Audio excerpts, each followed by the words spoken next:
Welcome to the WD168. God gives us 168 hours to live, love, and enjoy every week. This is our take on this 168 from the WD.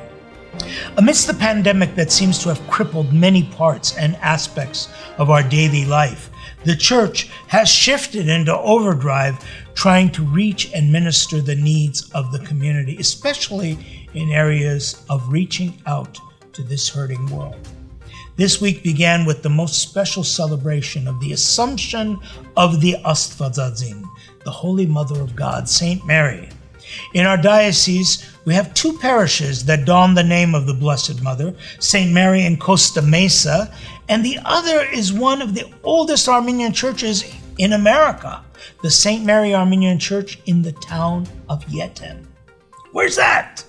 Well, believe it or not, the first settlers to California came to the beautiful Central Valley of California following the Hamidian massacres of the late 1800s. Story has it that seeing the beautiful fertile land of the San Joaquin Valley, these Armenians described the area as paradise, that is Eden, in Armenian, Yettem. And to this day, the town carries that name. In honor of the Yettem Church's name day, a group from our diocese journeyed there for a spiritual pilgrimage to receive the blessings of the Holy Mother of God, Christ, and His Church. The most gracious and hospitable parishioners at St. Mary welcomed our group Sunday morning.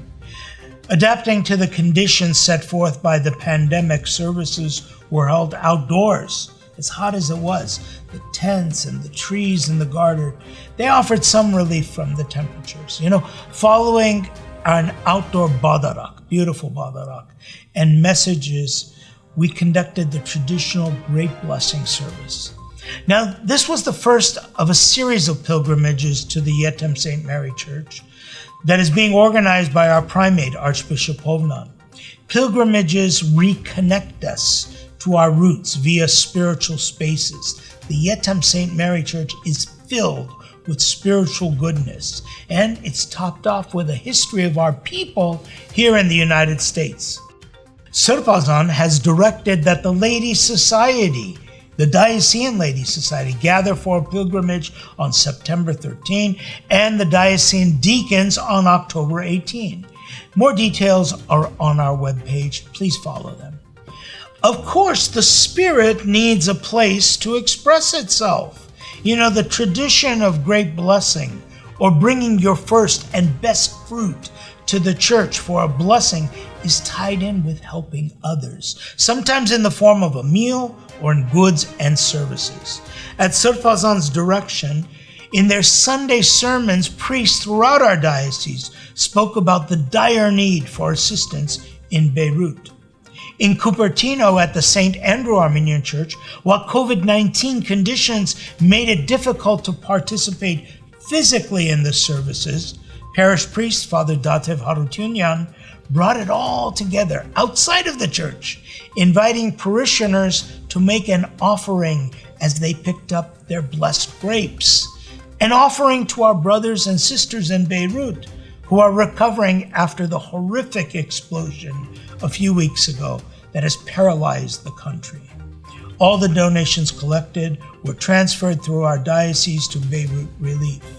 God bless all those who participated and are participating in the recovering efforts everywhere. And thank you, Dead Hide, for stepping outside of the box, literally outside of the church, to make this outreach possible. The In His Shoes Ministry is one which invites people to understand the pain of others by walking in their shoes. Or in Armenian terms, Tsavadanim, let me feel your pain. A couple of months ago, our primate welcomed In His Shoes under the umbrella of the Western Diocese. The In His Shoes hosts regular feedings of homeless populations and does so in the spirit of Madar, much like the Great Blessing, in an offering made by an individual or family to celebrate an achievement, a birthday, an anniversary, or in memory of a loved one. Now, this month's Madal was sponsored by John and Nora Hayrabedian. The offering is used to feed the needy populations around us. Yes, walking in the shoes is about having empathy, feeling the pain of others, and then responding to it. If you'd like to sponsor a Madar meal as a way of offering thanks to God for helping others, please get in touch with us.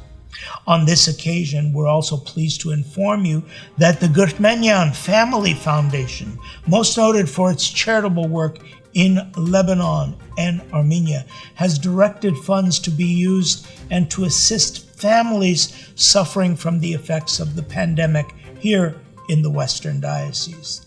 The St. Leon Serpos-Revontians Cathedral's Good Samaritan group, with its leader, Father Khajak Shahbazian, who has his finger on the pulse of the community, tends to the emergency situations that plague us. We thank the Armenian Foundation for identifying the Western Diocese and its Christian response to suffering in our communities as the recipient of those funds. As mentioned this week, we celebrated the Assumption of the Holy Mother of God, the Astvadzadzin, because among everyone throughout history, she most simply said yes to God. She said yes to bringing Christ into the world. And we feel we follow her example every time we say yes to expressing love in our lives, most especially to those who are lonely, afraid, suffering, and hurting. Where 2 or 3 are gathered in my name, Jesus says, there I am. On this 168, we shared with you a small glimpse of those gatherings in the name of Christ, that is, in the name of love. Please connect with us on our website and become a part of this dynamic ministry. That wraps it up for this week's 168. We look forward to greeting you at church, on our online services, or once again next week, as we look at that week's 168 from the WD.